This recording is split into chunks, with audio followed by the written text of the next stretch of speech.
What really motivates me every day is the statistic that only 30%, and this is an optimistic number, 30% of businesses marketed for sale actually end up selling. And so that other 70%, and it's up to 80%, so sometimes the numbers are as low as 20% of businesses sell, they fold, Markel. And like you said, it's a preventable problem in many cases. And they don't have options because they haven't prepared and they haven't set it up to be successful for the next phase, for the transition. And the person that introduced us said, I live in West University Village, which is a nice neighborhood in Houston. And he said, the house to the right and to the left of me have both been put on the market. He said, the house to my left has been preparing for about 3 years, upgrading everything, new kitchen, new floors, new this, new that.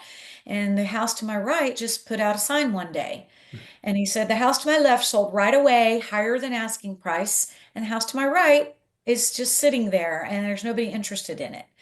And he said, it's the same philosophy with businesses. You have to prepare. And that 3 year time frame is a good minimum, and that is planning and preparation.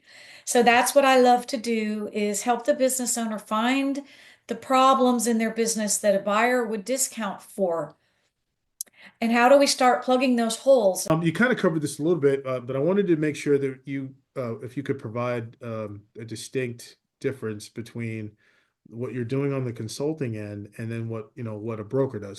But would you mind explaining, or could you explain it just to give them a little bit of sense of the difference in terms of, because you're not acting as a broker, correct?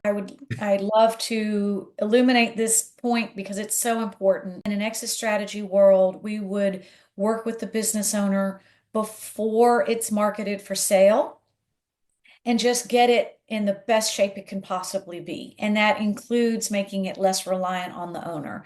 So the more reliant on the owner that the company is, the less sellable it is.